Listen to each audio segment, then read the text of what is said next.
Welcome back, podcast community. My name is Cam King. This is Three Questions Podcast, episode number 64. And I want to give a huge shout out to the person that submitted these questions. Her name is Brittany, and she's down in Mexico currently. Good questions that she submitted. I know it's been a couple weeks since I've uploaded my last podcast. I've been slamming busy, and it is honestly my goal to get new episodes out to you on Tuesday and Thursday. But let's hop right into it with question number one. I want to pump out a few podcasts today. So, episode 64, question number one from Brittany. Number one, do guys prefer independent women? So, really interesting conversation piece that I had recently. And with the changing world here in 2024, I want to be able to answer this as independently as I possibly can. I know a lot about men. I know only as much as I've experienced about women, and from some of the books that I've read and some of the things that I've experienced myself. So the last thing I want to appear is to be preferential or appear to be sexist, because I am not. I was raised by a single mother. I watched her work her ass off on stuff to protect me and to provide for us until she married her high school sweetheart, who adopted me when I was 9. And then I was raised by both of them, and he has been an absolutely incredible father. And I really have a lot of respect for both of them. So I'm going to answer this and say, do guys prefer independent women? I would say yes, but preferentially, I think it's in a man's nature, a traditional man's nature, to want to protect and provide. I think that at the end of the day, majority of people on earth would probably agree that it falls on the man to protect and provide. And I think that instinctively, men's hardwiring and biological structuring outweighs the advancements that we've made in our society over the past 40, 50, 60 years. So I'll say this. I think that it's hardwired in a man's nature to want to protect and provide. And I think that when instinctively he meets a woman who is independent, who is making her own money, who has her own routines and hobbies and friend group and experiences and interests outside of that relationship, I think that can very much intimidate a man. And I think that weak men will try to control that, or will try to manipulate that, or try to affect that. And that is when I think relationships can become very unhealthy. I think that a strong man will recognize an independent woman or a strong woman and give her the space that she needs to live her life, while also reinforcing and setting his own boundaries so that she knows where the lines in the sand are of doing something like that. I've been in relationships before where I've dated women who have had a number of male friends or have done things that made me uncomfortable, and I have refused to walk away. And that made me lose respect for myself, because ipso facto, by not walking away, I was accepting a form of, I don't want to say disloyalty, that I wasn't really comfortable with. And that kind of stuck with me for a long time. And that was a good lesson. And it wasn't necessarily that that woman was being independent, but she did something that I should have walked away from looking back at the time, and I did not.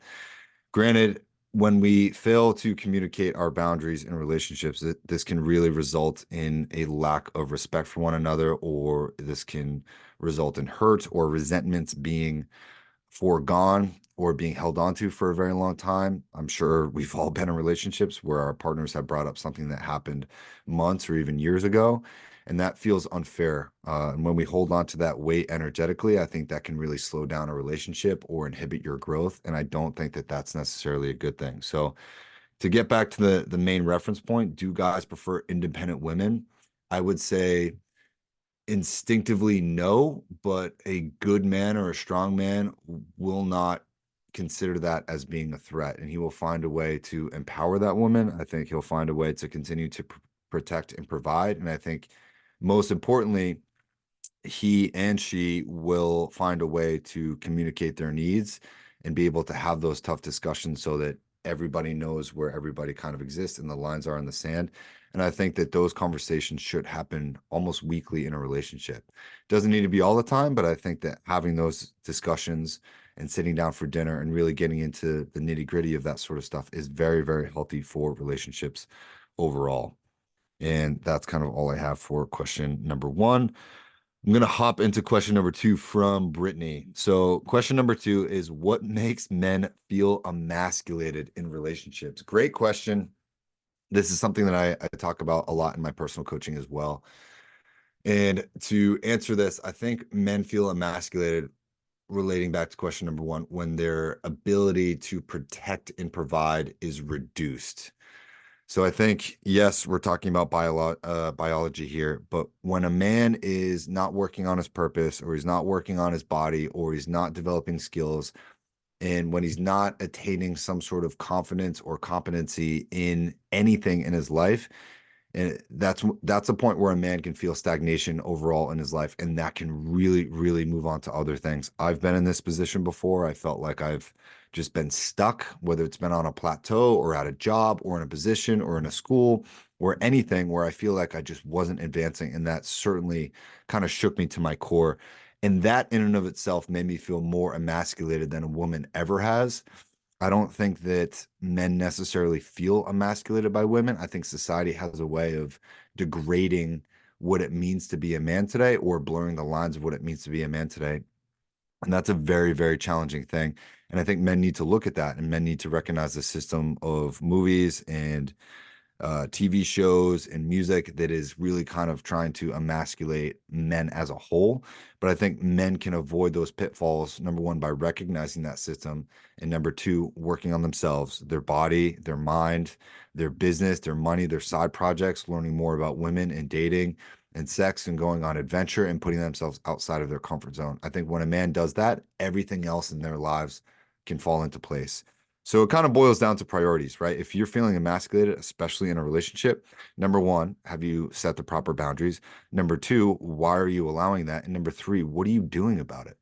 Okay. You should never allow someone to disrespect you. And whether they are consciously or subconsciously, your goal, and write this down, your goal should be to go where you are being celebrated, not tolerated.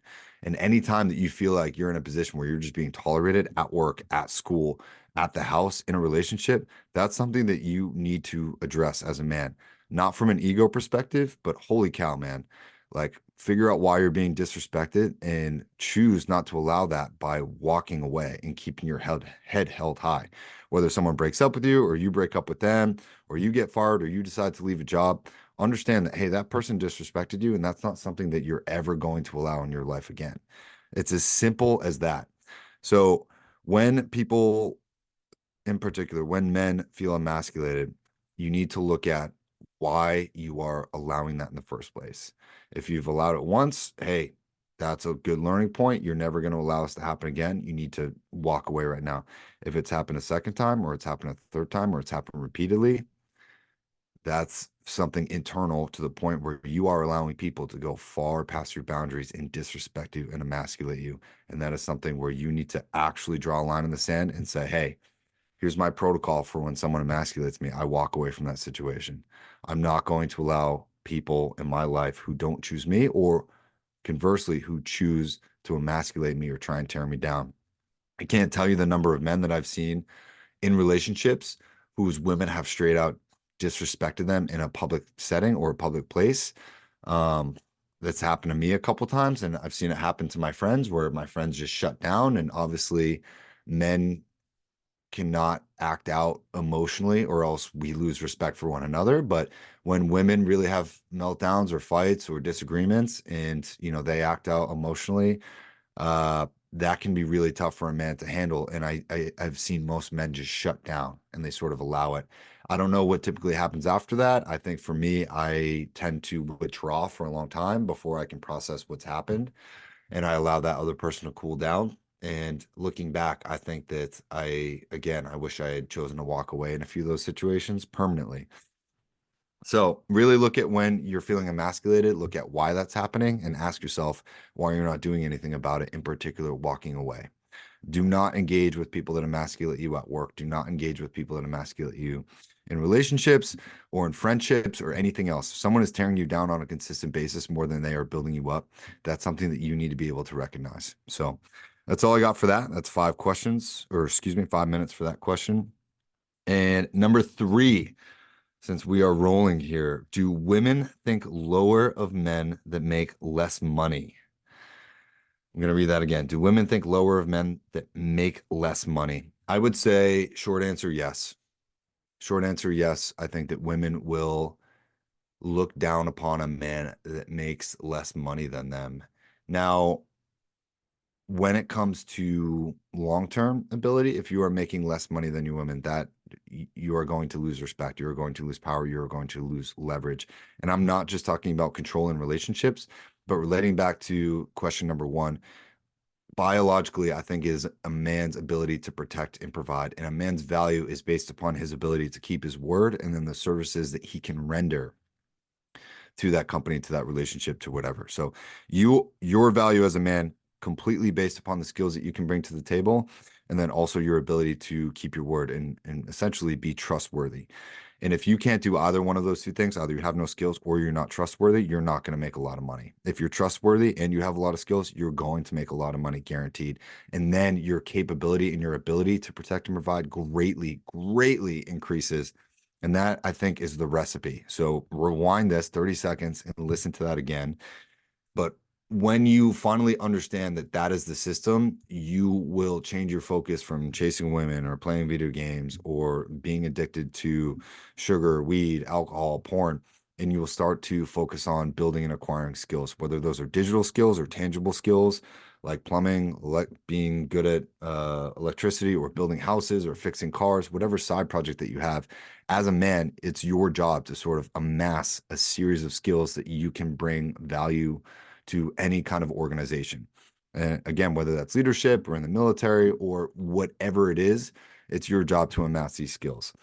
Now, going back to the fact when a woman makes more money than a man, I think it's deeper than that. I think psychologically, it puts the woman in a role where she now has to protect and provide and figure out a budget, or if something happens, that stress, that financial burden can essentially fall on her. And I think that is a psychological burden for women that feels and can be very unnatural. I think men are better suited to take on potential risks. I think men are more risk taking than women overall. I think women tend to be risk averse, and that shouldn't be here's my thought. That shouldn't be the position that women are in, right? If something happens to the kids or something happens to the family or there's some sort of financial situation, I think according to nature, it probably feels unnatural for them to be placed in that risk taking position. They shouldn't have to bear the brunt of that. And to lead the family for a long time financially, or to worry about bills, or to have all of that potential stress fall on the woman in a relationship, I think that is very unnatural in the order of nature and kind of natural law. So I think that it should fall on the man. I think a man should protect and provide. And I think that when a woman is placed in that role for too long, I think that pushes an undue amount of stress onto the women and forces her to change her priorities, which again goes against kind of nature and natural law. And again, this is my take just based upon the books that I've read and the conversations that I've had and the content that I've consumed. I don't consider myself to be a conservative or a right-wing person, but I do look at the order of nature and kind of natural law, and I kind of like to share these things.